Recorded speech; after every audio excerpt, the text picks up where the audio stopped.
Assalamualaikum warahmatullahi wabarakatuh. Perkenalkan, nama saya Dirga Anugrah Putra dengan NIM 2023 kelas 2Ki, Prodi Pendidikan Guru Sekolah Dasar, Fakultas Keguruan dan Ilmu Pendidikan. Mata kuliah Pendidikan Pancasila, dosen pengampu DR Haji Hendra Wijaya, Sarjana Pendidikan, Magister Pendidikan Islam. Baik, di sini saya akan menjelaskan materi yang pertama, yaitu membedakan antara pengetahuan, ilmu, dan filsafat. Yang pertama yaitu adalah pengetahuan. Secara etimologis, pengetahuan berasal dari kata dalam bahasa Inggris knowledge dalam Encyclopedia of Philosophy. Menjelaskan bahwa definisi pengetahuan adalah kepercayaan yang benar. Secara terminologi dikemukakan beberapa definisi tentang pengetahuan adalah apa diketahui atau hasil pekerjaan tahu. Pekerjaan tahu tersebut adalah hasil dari kenal, sadar, insaf, mengerti, dan pandai. Pengetahuan adalah proses kehidupan yang diketahui manusia secara langsung dari dalamnya ilmu, seni, agama. Pengetahuan adalah keseluruhan pengetahuan yang belum tersusun, baik mengenai mata fisik maupun fisik. Dapat juga dikatakan pengetahuan adalah informasi yang berupa common sense tanpa memiliki metode dan mekanisme tertentu. Selanjutnya yaitu ilmu. Menurut Kamus Besar Bahasa Indonesia, ilmu diartikan sebagai pengetahuan tentang suatu bidang disusun secara bersistem menurut metode tertentu yang dapat digunakan untuk menerangkan gejala tertentu di bidang pengetahuan. Beberapa tokoh menuliskan definisi ilmu antara lain sebagai berikut. Yang pertama, menurut Nazir 1988, ilmu adalah pengetahuan yang bersifat umum dan sistematis. Pengetahuan dari mana dapat disimpulkan dalil-dalil tertentu menurut kaidah-kaidah umum. Yang kedua, menurut Saper 1974, konsepsi ilmu pada dasarnya mencakup tiga hal, yaitu adanya rasionalitas, dapat digeneralisasi, dan dapat disistematisasi. Yang ketiga, menurut School 1962, pengertian ilmu mencakup logika, adanya interpretasi subjektif, konsistensi dengan realitas sosial. Secara garis besar, ilmu merupakan suatu kumpulan sistematis. Selanjutnya, filsafat. Filsafat seringkali cenderung terlalu berat dan dianggap sebagai ilmu yang istimewa, sehingga hanya orang-orang tertentu yang mau dan mampu mempelajarinya. Filsafat adalah suatu pandangan tentang dunia dan segala hal di dalamnya. Terakhir, filsafat membuat suatu definisi pendahuluan yang menjadi dasar-dasar kepercayaan kita. Apa yang kita bicarakan di sini masuk dalam salah satu dari 4 rumpun cabang filsafat umum, yakni ontologi. Ontologi membahas tentang adaan, mengada, dan pengada. Anggaplah kita sudah mengetahui fakta ontologis dan kita paham tentang pengetahuan kita epistemologis. Lantas apa? Bisakah kemudian kita menyimpulkan apa yang seharusnya secara normatif dari apa yang ada secara objektif? Pertanyaan ini pernah dijawab oleh David Hume dengan radikal. Selanjutnya yaitu mengidentifikasi ciri-ciri berpikir ilmiah filsafat. Berpikir ilmiah dan filsafat melibatkan pendekatan sistematis dan kritis terhadap masalah-masalah dan fenomena alam. Beberapa ciri khas dari berpikir ilmiah dalam filsafat termasuk: 1. Pengamatan dan eksperimen. Berpikir ilmiah melibatkan pengamatan secara sistematis terhadap fenomena alam dan dalam banyak kasus. 2. Keberagaman pendekatan.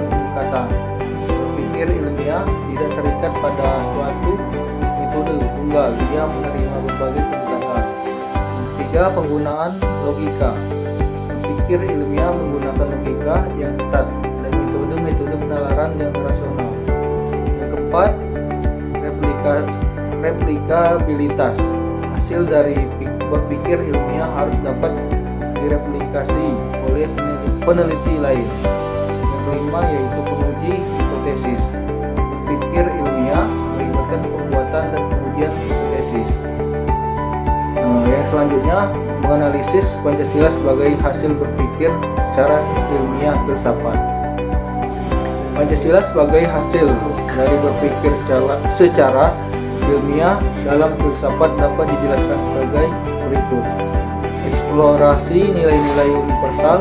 Pancasila merupakan produk dari replikasi dan pengamatan atas nilai-nilai universal yang berlaku dalam kehidupan manusia. Metode analisis filsafat. Proses pembentukan Pancasila melibatkan pendekatan filsafat dalam menganalisis kondisi sosial, budaya, dan kebutuhan masyarakat Indonesia pada masa itu. Selanjutnya, mendeskripsikan bentuk dan susunan Pancasila.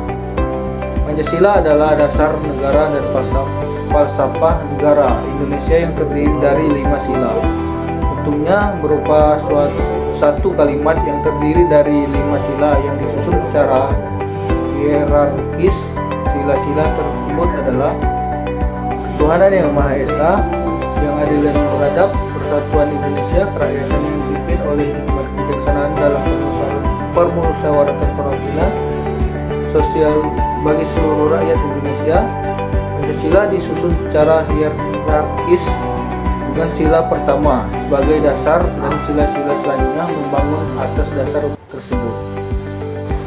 Selanjutnya, mensintesakan hakikat-hakikat sila-sila Pancasila sebagai kesatuan sistem. Pancasila adalah dasar negara Indonesia yang terdiri dari 5 sila yang meliputi ketuhanan yang Maha Esa, kemanusiaan yang adil dan beradab, persatuan Indonesia, kerakyatan yang dipimpin oleh hikmat kebijaksanaan dalam permusyawaratan perwakilan, dan keadilan sosial bagi seluruh rakyat Indonesia. Masing-masing sila memiliki hakikat yang menyatu sebagai satu kesatuan sistem, di mana keseluruhan Pancasila mencerminkan prinsip-prinsip dasar yang mendasari negara Indonesia. Misalnya, sila kebutuhan yang Maha Esa menegaskan pentingnya keberadaan Tuhan dalam kehidupan bermasyarakat, sementara sila kemanusiaan yang adil dan beradab menekankan pentingnya perlakuan yang adil dan martabat manusia. Ini semua saling berkaitan dan membentuk landasan moral, sosial, dan politik bagi negara Indonesia. Selanjutnya, mengevaluasi bentuk dan susunan Pancasila yang bersifat hierarkis, piramidal, dan saling mengkualifikasi. Bentuk susunan Pancasila yang bersifat hierarkis, piramidal menggambarkan struktur nilai-nilai yang disusun secara bertingkat dengan tingkat nilai yang lebih tinggi menjadi landasan bagi tingkat nilai yang lebih rendah. Dalam konteks ini, 5 sila Pancasila diatur secara hierarkis dengan sila ketuhanan yang Maha Esa sebagai nilai yang paling mendasar dan menjadi fondasi bagi nilai-nilai lainnya. Selanjutnya, nilai seperti kemanusiaan yang adil dan beradab, persatuan Indonesia, kerakyatan yang dipimpin oleh hikmat kebijaksanaan dalam permusyawaratan perwakilan, serta keadilan sosial bagi seluruh rakyat Indonesia. Kesimpulannya adalah, untuk memahami Pancasila secara menyeluruh, penting untuk memahami perbedaan antara pengetahuan, ilmu, dan filsafat. Selain itu, pengidentifikasian ciri-ciri berpikir ilmiah filsafat membantu dalam menganalisis Pancasila sebagai hasil dari pemikiran tersebut. Pancasila memiliki bentuk dan susunan yang jelas, serta hakikat sila-sila yang saling terkait sebagai satu kesatuan sistem.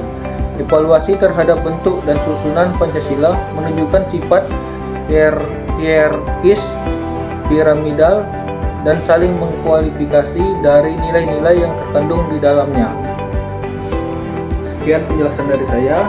Saya akhiri. Wassalamualaikum warahmatullahi wabarakatuh.